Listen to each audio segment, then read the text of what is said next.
Be ready. 5 seconds. Start. Honorable Speaker Sir, I rise today in this august house to speak on a matter of great historical and geopolitical significance, the Indus Water Treaty. Signed in 1960 between India and Pakistan under the aegis of the World Bank, this treaty is often cited as one of the most successful water sharing agreements in the world. It has survived wars, hostilities, and decades of political turbulence between the two countries. However, as we move deeper into the 21st century, it is time to re examine this treaty through a contemporary lens. India must assess whether the benefits of this arrangement continue to align with its strategic and developmental interests.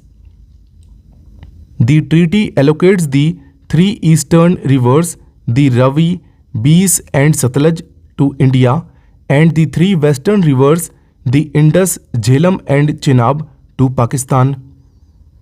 India is allowed limited usage of the western rivers for purposes like irrigation, navigation, and hydroelectric power generation under strict conditions. Over the years, India has faithfully adhered to the provisions of the treaty even when bilateral relations were severely strained. It is a testament to India's commitment to international law and peaceful cooperation. However, our magnanimity must not be mistaken for weakness. While Pakistan continues to export hostility across our borders, we must reconsider whether this treaty adequately protects India's national interests. The evolving political, technological, and environmental realities now demand a critical reassessment. Climate change is impacting the water availability in the Indus Basin, leading to irregular rainfall, glacial retreat, and increased variability in river flows. These changes are affecting both countries, but India, as the upper riparian state, must safeguard its own water security while remaining fair and just.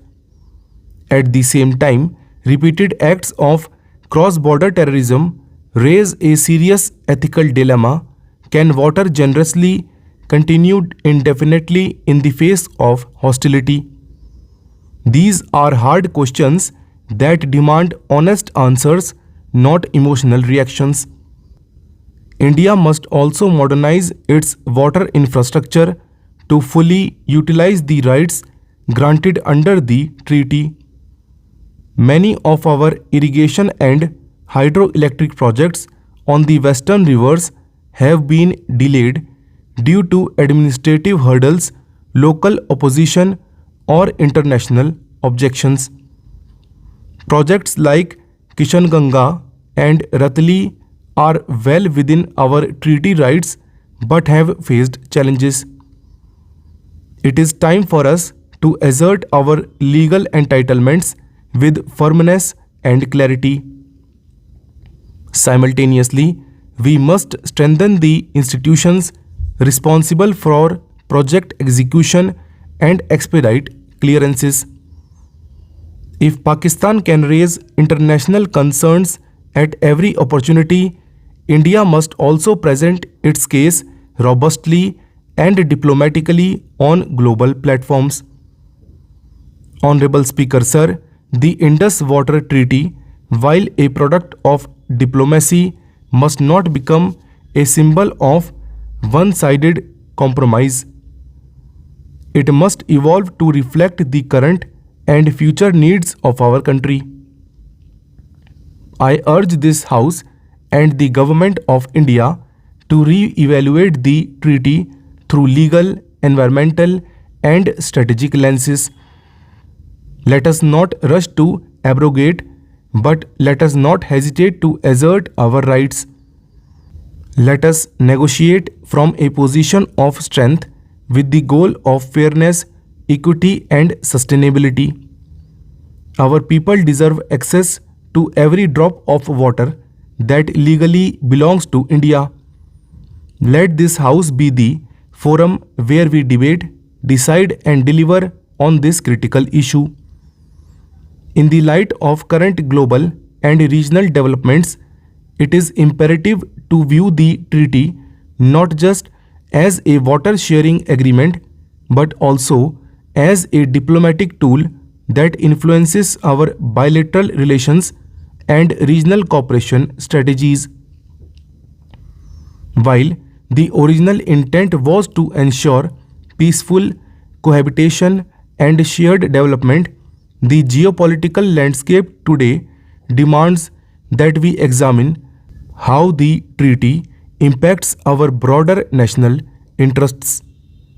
It is also crucial to involve states that are directly impacted by the treaty, such as Jammu and Kashmir, Himachal Pradesh, and Punjab, in future negotiations. These regions bear the direct consequences of any limitations placed on water resource utilization. Their local perspectives and development needs must be fully integrated into any reformed framework or diplomatic outreach regarding the Indus system. Another important consideration is water as a strategic resource.